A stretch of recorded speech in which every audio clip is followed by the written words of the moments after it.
What's up, everybody? Welcome back to another edition of Fish Bites, the Miami Herald show about the Miami Marlins. And this is the playoff edition of Fish Bites. That's right. We have not had a playoff edition, not a real playoff edition to this show. And I say that because we had one. We had some of them in 2020, but we all know how that went. I'm your host, Andre Fernandez, Deputy Sports Editor, joined once again by Miami Herald's Miami Marlins beat writer, Jordan McPherson. Jordan, you're doing something that even the great Clark Spencer really couldn't do that often. You're going to cover a playoff series. How you doing, man?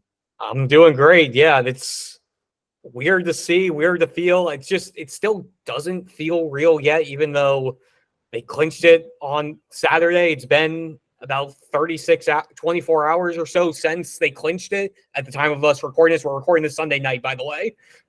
It's just... Yeah, it just feels surreal. I mean, year one under Skip Schumacher, just the way he corralled that group. You saw basically them become a team that was the whole being greater than the sum of their parts, and just them finding a way. I mean, again, I remember when we talked back in spring training, I said they probably would need everything to go right to be a 500 team, and everything certainly didn't go their way, and they still managed to be a team that was 7 over 500 to get the 5 seed in the National League, where even if you didn't have the expanded playoffs, they would have still been in this. They still would have qualified, right, even without that third wild card spot. So really good first year for Skip Schumacher, really good regular season overall, but the work's not done. They've got Phillies starting on Tuesday, so this is going to be a really interesting playoff run regardless of how long they go. And again, it starts with pretty good team in the Philadelphia Phillies. So if I was in that room with you right now, do you smell like champagne? Were you in there? Did you get soaked? I mean, well, take us into the post game. Did you get a chance to go in there? We did get a chance to go in there, and yes, had a couple of the guys pour stuff straight over my head. Luckily, I mean, I was smart. I did go and I had a poncho, got one the morning of, just as a gut feeling, but poncho doesn't save you when they find a way to pour it straight down your back. So, Tanner Scott got me once. Jesus Luzardo, who Saturday was his 26th birthday. So he's, as he would say, best birthday gifts he's gotten. The two of them both got me and a couple of the other Marlins writers pretty good. And it's definitely a lot of beer, a lot of champagne. But I don't think anybody got doused more than General Manager Kim Ng. Again, with what this meant to her and what it meant for the team to see her get to this spot. Again, first female GM in baseball history, and now the first to lead a team to the postseason. It was basically every time she took a step in that clubhouse, somebody else had a bottle or can that was just going right over her head. And of the guys, Tanner Scott basically every 10, 15 seconds was just pouring something over her. And she would just look and go, what the bleep? And then she goes, you know what? Screw it. Let's celebrate. And to see her in that realm, because as we've seen a lot of times with Kim Ng, she's very reserved, very, very, I don't want to say uptight, but she's always very reserved. We finally got business-like. We finally got to see her come out of her shell during that celebration and know that a team that basically has been primarily that has been assembled by her over these last 3 years, which only, if I remember correctly, I mean, if you even including Sandy Alcantara, who's hurt right now, there's only about a handful of players on the active roster who are on that 2020 playoff team before she got here. A lot of basically everybody on this team was either brought in by her, either signed as a free agent, acquired via trade, what have you, or in Sandy's case, extended. And to see the fruits of that labor paying off, you could tell that it really started to hit her that it happened. It became real. And the rest of the clubhouse found a way, was appreciative of her getting them in that spot to be where they are.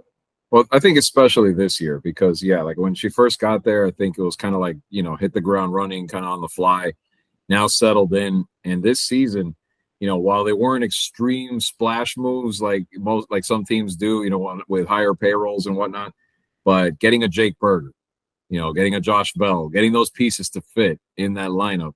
And, they had their rough patches. There were moments where you and me were like talking about what's up with this team? They can't get more than 2 runs in a game for, a week straight. Yeah. But just enough came together, especially down the stretch. And finding ways to win, I mean, that's an understatement, this team. I mean, if you look at the beginning of the year, you're talking about them being 7 over. I think a lot of people at the beginning of the year thought they'd finish 7 under. Even here, like, even there, like, some of those, the people who like to look at the run differential, people who like to look at the expected win-loss record, even now, looks way under what the actual record ended up being. And to their credit, yeah, I mean, they're how many games did you cover this year that where, like the other night was a textbook example before it got stopped in New York, another game where you're down and then they just find the way in the 8th or find the way in the 9th, again in Pittsburgh. That was the formula for this team. But I mean, while it's remarkable, of course, I mean, yeah, credit goes to like fitting those pieces together. And yeah, her and her staff did a great job of putting all of that together, and we'll see how it goes now. I mean, it's a quick turnaround, but crazy week to get there, Jordan. And I'm just happy for you, my friend, that you don't have to go back for one freaking inning. Yeah, thanks to what happened in New York. Yes. Yeah, or 4 outs. Sorry, yeah. But point being, yeah, waste time, waste money going back to New York because a grounds crew had that fiasco that they did, and whatever. Yeah, no, I mean, even before that series finale, just that entire series.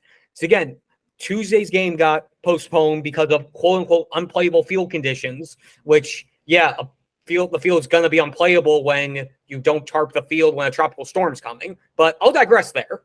And then they play a doubleheader Wednesday. Marlins split it, drop the first game, win the second. And then third game, they know weather's coming. They know that it's basically supposed to rain overnight and that around 9, 10 o'clock, that rain's supposed to start coming. Game was originally scheduled for 7. Why not move it up? Even if it's just a half hour, just to try to make sure that you're able to avoid that window, that when everything's going to start, and then have to pray that you have to find a window. And then game gets delayed. Again, Marlins rallying the top of the 9th to go up 2-1. They call it with 2 outs in the top of the 9th. You have 4 outs to go. You know the rain's going to get worse. Why not just try to play out those final 15, 20 minutes, whatever it's going to be, and not just have to sit there for 3 hours, take the tarp off, and then leave the tarp off for 20 minutes while it's raining and have everyone going, looking around going, oh, yeah, look, it's getting on the field. It's not going to be good enough. Well, no crap. No crap, it's going to be like that if you're dealing with a 3-hour rain delay and then you leave the infield dirt exposed for 20, 25 minutes to try to make your decision. I've got a couple friends who on Saturday morning dried up a pickleball court like that. Yeah. After a freaking rainstorm in Miami. I was joking with them. I'm like, I'm ready to send you guys up to New York. You might do a better job than what happened up there. Yeah, no, and then we ended up looking, the Mets played the Phillies afterwards. Matt Gelb, who covers the Phillies for The Athletic, I saw him put a photo after, again, Friday's game got postponed as well because of weather. He showed a picture of as they removed the tarp, and home plate just looked absolutely atrocious on Saturday. They ended up taking blow torches to dry up the infield. It was, seeing that photo, I absolutely lost it. But to get back to the grand scheme of things, luckily, because of the way that everything unfolded throughout the weekend, the Marlins ended up finishing without that Mets game from Thursday, finished a half game above the Arizona Diamondbacks for the second wild card spot. And because the Marlins have the tiebreaker against Arizona, even if they had to go back, complete that game and lost, they would be tied with the Diamondbacks for the final 2 spots and will get and they have the edge from the tiebreaker anyway. Right, so it doesn't matter. Yeah. So the result became moot. There will not be a win or loss for either team, but all of the stats from that game, including the top of the 9th where the Marlins got the 2 runs, will count for players' individual records. So Jesus Luzardo gets his 10 strikeouts in 7 1/3 innings, 7 1/3 being a career high for Jesus. Jazz Chisholm Jr. gets his RBI double in the 9th, which was against a lefty, something that even afterwards he was taking pride in because facing lefties has been a struggle for him, and that's something he needs to be able to adjust to long term if he's going to be a full-time everyday guy. And he was looking at us more or less jokingly going, I want to go back to New York just so I have that double against a lefty so I get those stacked up there. But luckily, they don't have to do that. But if with the Marlins losing on Sunday, if Arizona had won, their Sunday game against Houston, the Marlins would have had to go back to play there because they would have been a half game under Arizona for the last spot. So luckily, everything worked out. The Marlins get the Monday off day or the Monday workout day in Philly before the wild card series and don't have to fly to New York, play for 30 minutes, and then fly to Milwaukee or take a train to Philly to then start everything one day later. Although, had that all happened, wouldn't it be so on brand for this team to have all those extra obstacles just before? I mean, it would have just been perfect, right? It's been their MO all year between having to deal with all the different injuries they've had. They haven't had Luis Ariz in their lineup in basically a week and a half because of a twice injured ankle. The first time slipping on the ground ball or stepping on the ground ball during batting practice. And then the second one, tripping on the final step going into the dugout when the Marlins did their light show for their closer. I was there. Yes, you were there. You were there for that one. I was also at a high school football game the other night where the lights flickered every time that somebody scored a touchdown, and I made that joke. I'm like, nobody ding their head on the goalpost. Nobody slip on something now because apparently this only happens at Marlins Park. This can't happen anywhere else. I mean, I probably shouldn't be saying this, but after the Marlins clinched on Saturday and they did all of their celebration on the field, the group photo and all of that, Saturday was also fireworks night for the Pirates. So as the Marlins were walking off the field, all the lights went off. And I forget who it was, but a couple people went, "Hey, everyone, watch your step if you're going to the dugout to get back to the clubhouse. Yeah. We can't afford anything right now." It was like it would be, like you said, it would be on brand if something like that happened. I mean, just, again, you have a fluke injury like that. You have, obviously, the real injuries and everything with Sandy Alcantara being done for the year, Yuri Perez being done for the year, them being without Trevor Rogers, seeing how their rotation has been shorthanded, having Jorge Soler out for 2 weeks, having to see all these different guys, all these different moving pieces within the game with how Skip Schumacher's had to manage his team, how he's had to try to work with who he has on any given night, how they've had to basically fluctuate the roster with all the younger guys in the rotation, having to do a 6-man rotation when you really only have 2 or 3 starters in the first place, but you have to do the bullpen games because of just how much they have to be concerned with guys and their innings limits going up. And still them finishing 7 above 500 and being able to do that, 33 and 13 in 1-run games, the 9 or 10 walk-off wins, whatever it was, seeing them rally from 4 or 5 down in the 9th inning 2 or 3 times this year. I mean, doing it in Atlanta, doing it the Yankees game that you covered where they scored 5 in the 9th and walk it off. And then just, again, I just go back to, I looked up numbers before the series started in Pittsburgh.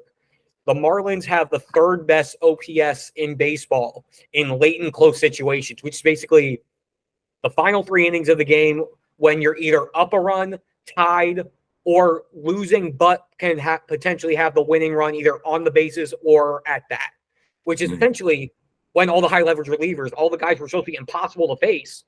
The Marlins have done better than almost anybody in baseball in those situations, which just goes to show again, just that never say die. They can't count them out. If only they could do that against, do that in the 1st or 2nd inning so they're not having to hold their breath every single game seemingly. It would have made this a lot less hectic, but still, they found a way to make it work, and it's paid off.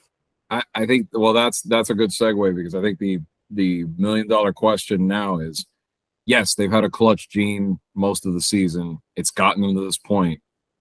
But now when you're in a compact series like this, all the attention, all the scrutiny, now the chess pieces are being moved even more so, pitching.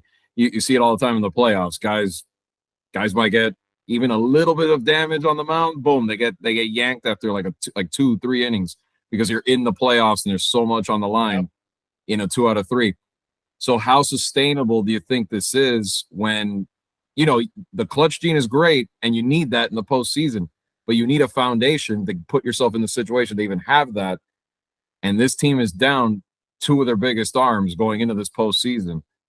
So do they have enough matching up with, albeit a familiar opponent that has 2 very good pitchers themselves that are going to go up there, Wheeler and Nola.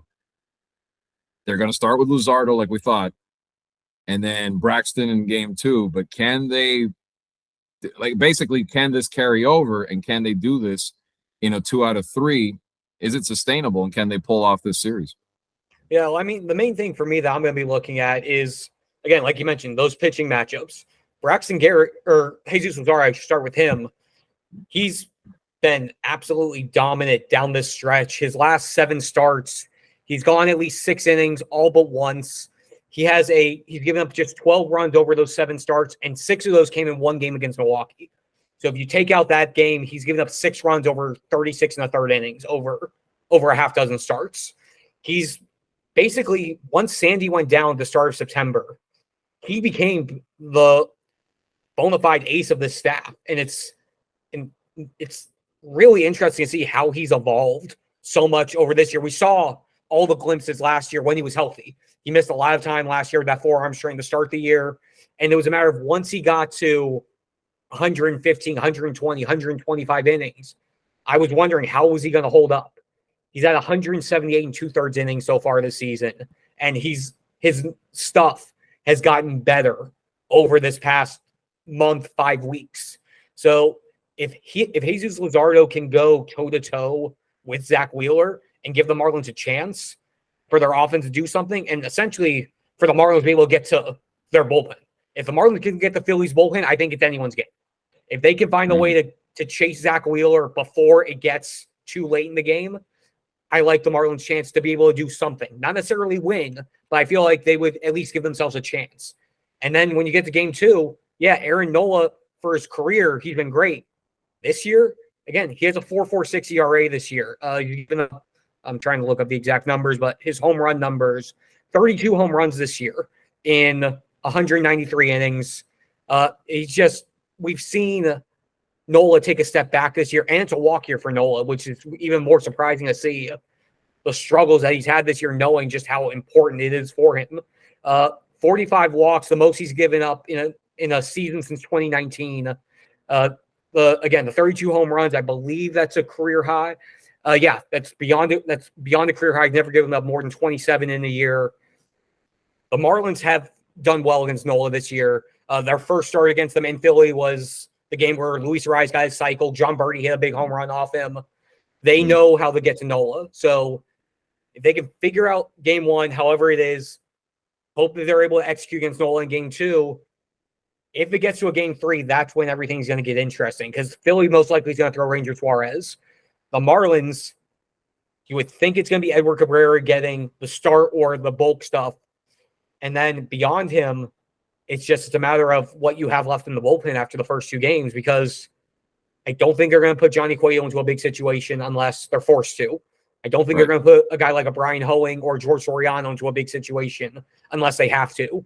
And all of their back-end guys, AJ Puck, Tanner Scott, obviously, Andrew Nardi, you want to save them for when you do have the lead, or if you're within a run. They're not going to chase with those guys down multiple runs unless it's do or die. And you want to make sure. Yeah. Go ahead. No, I was just going to say that. And that's why I think even before, I thought the ceiling for this team was beyond this round, because, I mean, yes, it would be hard to pull it off as the underdog and whatnot. But a compact series like this, I guess it doesn't tax your pitching as much. You know what I mean? Like I still seeing these pitching problems that they have, missing their 2 big arms and whatnot. The further they go in is when I'd get more worried. Obviously, not the competition ramps up, of course, but even just how does it hold up in a 3 out of 5? How does it hold up in a best of 7? But in a 2 out of 3, that's a little bit more manageable. And like you were saying, in Philly, there's a familiar opponent, and this is a hitter's ballpark too, and they've had success hitting there too. So I'm not so worried about them producing enough runs to get this done. To me, it's more like that mix and match game.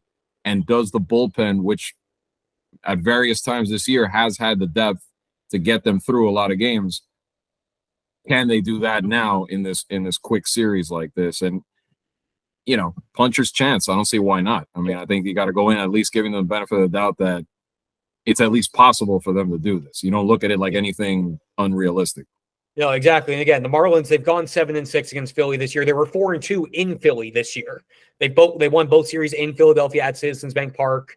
Right. I'm excited. I'm interested to see how they handle what that crowd's going to be like out there. Obviously, Philly just making it through. They made it to the World Series last year. Those Philly fans, they get rowdy. They let you hear it one way or the other. And there's games where there's 40,000 or whatever, 35,000, whatever it holds in a regular season game. Hike that up. It's going to feel like there's 50,000 out there. The way that's going to get intense in a playoff game. Yeah, and then I want to circle back to talking about their pitching depth beyond this. If they do make it to the second round, the NLDS, which just for everyone out there, they're paired with the Braves for that one, so be prepared. But the way the schedule actually worked out this year because of TV and whatnot, there is actually a day off between game 1 and game 2, which would both be in Atlanta, and then you have the travel day between game 2 and game 3. So the Marlins actually get off days in between 1 and 2 and 2 and 3, which should actually help the starting pitchers in terms of the extra day of rest for those guys who are going the first 2 games, which one would assume would be Braxton or Luzardo and Braxton again, to the point where Luzardo very well could go game 4 and be on regular rest if a series does get that deep and get to that point. Where obviously I'm talking way too far ahead right now though for this, but in that hypothetical, that extra off day for how they did it with the NLDS this year would actually help the Marlins. I don't want to say put it in their favor, but it gives them help considering the state of where they are. Yeah. I mean, yeah. I think a lot of people are like, let's worry about this wild card. Exactly. Worry about the Braves. No doubt. But just wanted to say, talking since we were on that topic, it felt no. But I understand what you're saying. Yeah. And it is slightly, very slightly, in all caps, slightly better catching Atlanta in a 3 out of 5 than a best of 7. But a problem that cross that bridge when you get to it. Cross that bridge if they get to it and when they get to it. But Philly, I think a juicy little series too in terms of storylines too, because we know going back, obviously not the division rivalry, of course, and everything like that, and years of battles between the two franchises. But in recent history, too, I mean, the Real Muto trade, which, back and forth over the years since it happened, who won it overall. And, when a few years ago, the Marlins were in the playoffs with Sixto at the head of the rotation, you're thinking, it was pretty good. Then, of course, we haven't seen Sixto pitch since, at the major league level. And now you're like, oh, maybe. And then Alfaro, and then the weirdness of it, too. Alfaro's back in the Marlins dugout now after all that. So, a lot of history between the two teams. So I think that's going to make for an interesting, albeit, even though it's a series that, weather permitting will only last at most 3 days, it's going to be an interesting 3 days. Yeah, and just quick thing with Alfaro, he's with them in the minor league side. He's not on the big league roster. But no. I just meant during the season, seeing him back was just bizarre and surreal too, because it's like but you have that storyline. You also have going back to 2020. That first series when the Marlins took 2 of 3 against them to open that season, and the Phillies TV person calling them the bottom feeders, and them embracing that during that playoff run. Right. Again, and now all the COVID incident happened there too. Exactly. At the beginning of that season. Yeah. So it's a great one. But let's wrap it up talking about the batting champion himself, the guy who we thought was going after Ted Williams. Then he cooled off a bit, but still a tremendous year for Luis Arraez. I mean, you talked about it. Jordan, 354 is what he ended up, even before he fell down the stairs, unfortunately. But sounds like there's a chance he will be okay potentially to play in this series, and that's huge for that Marlins lineup. But let's take that twofold, not just the possibility of him playing, but first let's talk about just the season in retrospect. The first one to go back-to-back years winning a batting title in both leagues, and I believe you told me only the third to do it, period, in both leagues. I mean, that's a pretty big accomplishment, and the fact that he not only did it like better than last year, because last year was in the 314, I believe, last year. Yeah, 316 last year. It was 316 last year, 354 this year. Right. And again, it's just what's it, 12 years, I believe, since someone had, or 13 years since someone had done over 350? Yeah, first time in MLB, not including the 2020 season. Again, that was only 60 games, not 162. First since Josh Hamilton in 2010, he hit 359 that year with the Rangers. The first in the NL, you have to go back to 2008, when it was Chipper Jones who hit 364 and Albert Pujols hit 357. Yep. So But also just Skip Schumacher gave the best quote with it going, incredible year. It felt like he was hitting 400 the majority of the year. And when he slumped, he was only hitting about 360.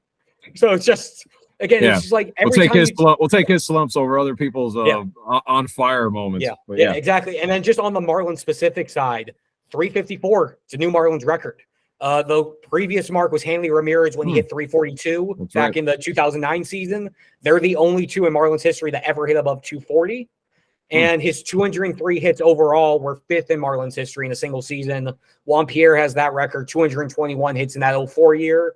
Right. And then with Arise, just overall, it's just every time I watch him, I look and go, can I guess where he's going to hit it? And I there's the shortstop is shifted 2 shades to the right. He's going to hit it right past him, and he does. Right. Or they draw a 5-man infield to try to stop him from a walk-off, which vacates right field. Where do you think he's going to go? And then you even look at this weekend, the Friday game. He comes in hadn't played in about a week. Comes in for a pinch hit appearance in the 8th. Hits a single with basically one good ankle to start to help spark their 4-run rally in the 8th to help get them to the point where they were able to clinch on Saturday. And it's just it's unbelievable where it's like goes in completely cold and just does it. He makes hitting look a lot easier than it actually is made out to be. These tiny series that feel like a super regional in a college format, like they are, you may have to win a 3-2 game or a 2-1 game or something like that. And he's the spark plug that can get you that timely hit, whether it's driving in the run or scoring the run himself after he gets on. I could totally see that this week. I could totally see him at least in one of these games, having that sort of clutch at bat like he's done all year. And I mean, it was so good to see, like, not only him be able to do that, but also I think it's a byproduct too, a little bit of seeing the league and baseball itself get better this year. And we talked about at the beginning of the season, we were excited about how these new rules and, minimizing the shift and you saw it with Acuna going 40-70 and how the base running hasn't been the base stealing hasn't been this good since the Ricky Henderson days, like in the 80s. And it's made the game more exciting. And Luis Arias is that kind of player. Yes. That just he's like perfect for the way the game adjusted this year. And he thrived in it. And that 40-point jump or whatever in batting average, I think showed it right there. So it was good to see, and it's something that important that I think they're going to need. Yeah, he's the type of guy that can win you this series, maybe even in just a handful of moments. Yeah, no doubt. And on the bright side, it does look like he will be in the lineup Tuesday when they open the series. He took ground balls all 3 days in Pittsburgh, and that was really the last thing that they need to see how good he was feeling out there fielding, because the Marlins are at the situation they really can't DH him because Jorge Soler or Josh Bell is always going to be in that spot, or Jake Berger if they end up using him in third base. They can't afford to have Luis Arias in there at the DH and basically have to sacrifice having one of Josh Bell or Jorge Soler in the lineup when you're going to need that thump. So if Luis Arias is in the lineup, he's going to be playing second base. Skip Schumacher said that Saturday and Sunday he looked like the Luis Arias of old, basically pre-double ankle injury when he was out there, which he wanted to see 2 days of that before putting him back in the lineup. And he wasn't going to play Sunday anyway. They had the spot clinched. They basically rested all their big guys just to make sure they had as much time off, basically have 2 full days off before starting that playoff series. So Tuesday, I would anticipate, I'm not going to say he's going to be in there, but I would anticipate Luis Arias being back in the starting lineup on Tuesday. And that's the best case scenario for the Marlins to be able to have him back at the top of the lineup as they begin the playoffs. It ought to be a fun series. I mean, compact, but lots of fun. 2 out of 3 up in Philly, and playoff baseball. This is when even the casual baseball fans tune in because they like seeing that do or die, especially in the early rounds. A lot of teams. I mean, looking at the playoff picture as a whole, I mean, I think we did some predictions a long time ago, but it's interesting to see some of these matchups. The Texas Rangers back in the playoffs, Seattle just missed on that side of it, but the Diamondbacks had a good year. Zach Gallen at the top of that rotation. I mean, I wonder if any of these sleeper teams. I mean, Atlanta looks unbelievable as usual. They look stacked. The Dodgers got their what together and ended up winning 100 games after all that. But I wonder, there's always a team. There's always one of those sleeper get hot late type of teams, and I wonder who that could be in this postseason. It'll be interesting. Yeah, it will be interesting. And the one thing, since we talked about our predictions, man, were we and just about everybody else so wrong about what will happen with the San Diego Padres. Oh, yeah. Yeah. I mean, we were just talking about a little bit off camera here about who should win that NL Cy Young. And I mean, Blake Snell still had a very good year in spite of all the walks and all of that, led in a lot of categories. But man, that team just cannot put it together with all the talent they have I mean, they just haven't yet. I don't know if at some point it'll finally click in San Diego, but definitely, if you have a disappointment of the year in terms of expectations, it's got to be them. Yeah, them and the Mets.